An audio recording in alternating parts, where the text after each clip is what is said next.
గ్రహదోషాలు పోయి పవిత్రమవుతామయ్యి ఆ స్వామివారి గంగమ్మ కృప ఇక్కడ ఉన్నది కాబట్టి ఇక్కడ ఒక ఆవు తాగిపోతే 10 ఆవులు తాగే నీళ్లు ఊరేదట. అవునా?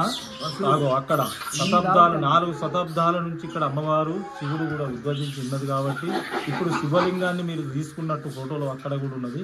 ఈశాన్య మూలకు తిరిగి ఉన్నది. అయితే ఈశాన్య మూలకు తిరిగి ఉంటే సాక్షాత్తు శివుడే ఉంటాడట. కుబేరుడే శివునితోనే ఉంటాడట. అందుకని అక్కడ ధనము అప్పుల సమస్యలు ఉన్న వాళ్ళు కానీ అక్కడ ఈశాన్య మూలకు నాగదేవత ఉంటుంది కాబట్టి అక్కడ సాక్షాత్తు అమ్మవారు ఉంటుంది. ఏమన్నా నాగదోషాలు ఉండి పెళ్లి కాని వాళ్ళు కానీ పిల్లలు కాని వాళ్ళు కానివ్వండి, కళ్యాణం కాని నాగదోషాలు ఉన్న వాళ్ళు ఇక్కడికి వచ్చి స్వామివారిని 3 వారాలు పూజ చేసుకుంటే, స్వామివారిని అభిషేకం చేసుకుంటే చాలా వాళ్ళకు ఉన్న దోషాలు తొలగిపోతాయి. ఆ ధనము అప్పుల సమస్యలు అయితే ఎవరైతే ఉంటారో వారు కూడా 3 వారాలను స్వామివారిని సేవించుకొని పూజ చేసుకొని ఆ స్వామి కృపకు పాత్రులై అక్కడ కలిశేము తీసుకొని పోయి ఇక్కడ కలిశేము పెట్టుకొని లాస్ట్ వారంలో అది ఇంట్లో పూజ చేసుకుంటే అనేకమైన ధనరాశి కూడుతుందట.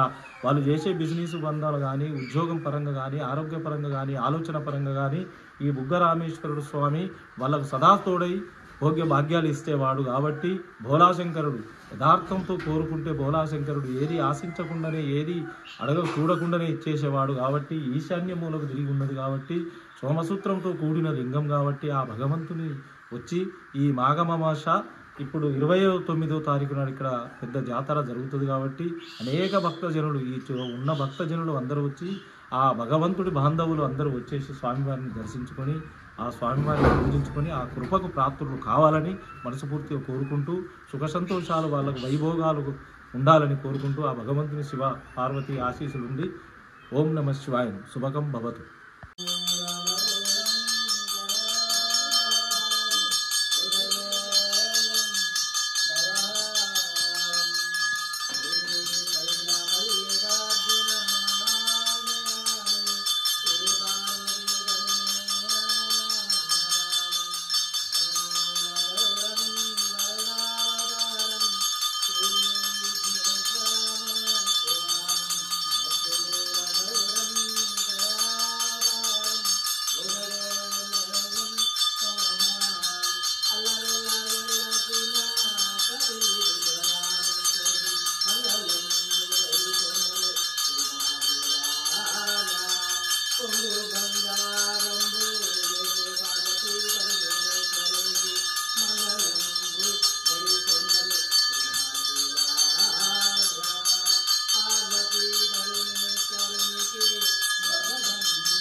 महालक्ष्मी महादेवता श्री राजराजेश्वरी देवता ललित सुंदरी देवी त्रिपुरा सुंदरी कोमरయ్య తీసుకో. మీకు కొన్ని పూజలు ఉన్నప్పుడు కొన్ని పాటించాలి.